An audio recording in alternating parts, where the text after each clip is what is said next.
नमस्कार दोस्तों, MP board class 6 का सोशल साइंस सामाजिक विज्ञान हम सामाजिक विज्ञान के अध्याय फर्स्ट पहले अध्याय के क्वेश्चन आंसर देखेंगे। पहला अध्याय क्या है? इतिहास जानने के स्रोत। तो इसके क्वेश्चन आंसर हम चेक करेंगे, तो आप मेरे साथ इस वीडियो को अंत तक ज़रूर देखें। तो पहला क्वेश्चन है, इसमें नीचे दिए गए प्रश्नों के उत्तर दीजिए। इतिहास जानने के मुख्य स्रोत कौन कौन से हैं? तो इतिहास जानने के मुख्य स्रोत कौन कौन से हैं? तो आप देखेंगे, इतिहास जानने के मुख्य स्रोत पाषाण उपकरण, जीवाश्म, मिट्टी के बर्तन, शिलालेख, सिक्के, हथियार, मंदिर, महल, मस्जिद, भोजपत्र, ताम्रपत्र, ताड़पत्र, पुरातत्व तथा इतिहास की पुस्तकें आदि हैं।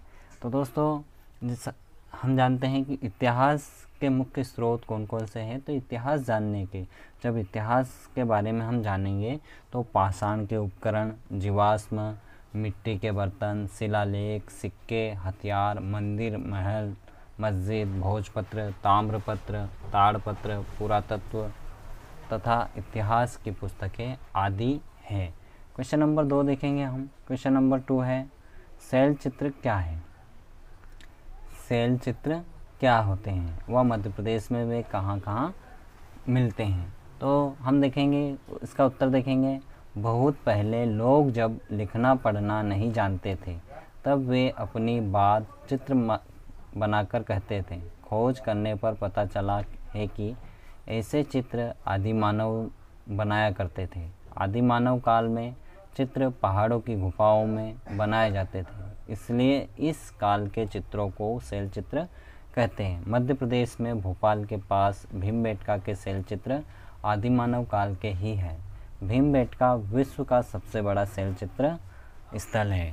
तो शैल चित्र क्या होते हैं? जब आदि मानव को या पहले मनुष्य को लिखने पढ़ने का ज्ञान नहीं था तो उनके द्वारा अपनी बातों को चित्र के माध्यम से एक दूसरे से बताते थे। तो वो अपनी बातों को शिलाओं पर चित्र के माध्यम से उकेरा करते थे, उनको ही शैल चित्र कहते हैं।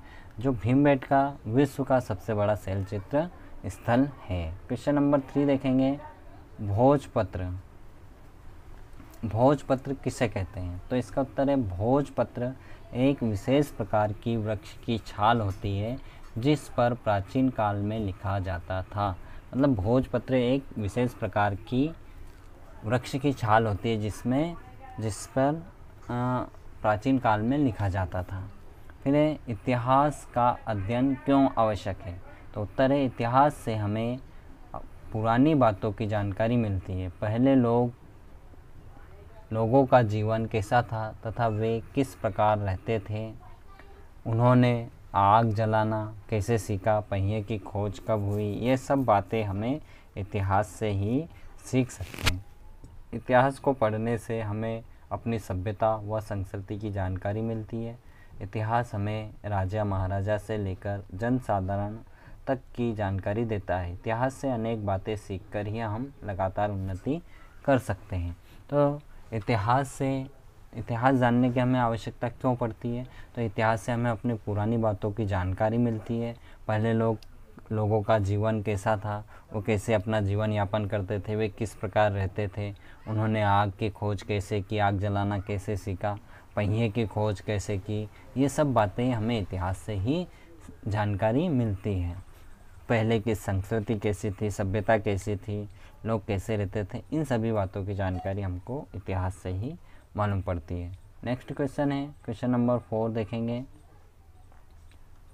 ऐतिहासिक धरोहर की सुरक्षा हमें क्यों करनी चाहिए? तो ऐतिहासिक धरोहर हमें अपने अतीत, अपनी सभ्यता तथा संस्कृति की जानकारी देती है, इसलिए हमें इसकी सुरक्षा करनी चाहिए। ऐतिहासिक धरोहर हमें अपने अतीत, अपनी सभ्यता तथा संस्कृति की जानकारी देती है, इसलिए हमें इसकी सुरक्षा करनी चाहिए। क्वेश्चन नंबर 2 देखेंगे, रिक्त स्थानों की पूर्ति कीजिए। क्वेश्चन नंबर 2 देखेंगे, रिक्त स्थानों की पूर्ति कीजिए। हेनसांग और फायान यात्री थे। तो हेनसांग और फायान कहाँ के यात्री थे? चीनी यात्री थे। तो इस रिक्त स्थान में आ जाएगा चीनी यात्री। भीमबेटका की खोज ने की थी। तो भीमबेटका की खोज किसने की थी? पद्मश्री डॉक्टर वी श्रीवाकणकर द्वारा भीमबेटका की खोज की गई थी। नंबर 6 है, तीसरा नंबर, पुरानी वस्तुओं स्थलों की खोज करने व उनके बारे में सही तथ्यों का पता लगाने वाले को कहते हैं। तो जो पुरानी वस्तुएं हैं या स्थलों की खोज करता है उनको हम क्या कहेंगे? पुरातत्ववेत्ता। क्या कहेंगे? पुरातत्ववेत्ता। इसके बाद है सही विकल्प। तो सही विकल्प देखेंगे हम। सही विकल्प चुनकर लिखिए। ताम्रपत्र लिखे जाते थे। ताम्रपत्र लिखे जाते थे। इसके नाम से स्पष्ट है, ताम्र तो मतलब तांबे के पत्थरों पर। काय पर लिखे जाते थे? तांबे के पत्थरों पर ताम्रपत्र लिखे जाते थे। ब नंबर का ऑप्शन है, शिलालेख कहा जाता है। शिलालेख कहा जाता है। तो शिलालेख किसको कहेंगे? पत्थरों पर खोद कर लिखी जानकारी। पत्थरों पर खोद कर लिखी जानकारी को शिलालेख कहते हैं। किताबों में लिखी जानकारी, भोजपत्र पर लिखी, तो इसका उत्तर होगा पत्थरों पर खोद कर लिखी जानकारी को हम शिलालेख कहते हैं। फिर है, स्थापत्य कला से हमें ज्ञान होता है। तो स्थापत्य कला से हमें काय का ज्ञान होगा? तो स्थापत्य कला से हमें भवनों का ज्ञान होता है। ठीक है दोस्तों, इस वीडियो को आपने सब्सक्राइब नहीं किया इस चैनल को तो सब्सक्राइब ज़रूर करें, क्योंकि आने वाले वीडियो आपको प्राप्त हो सकें।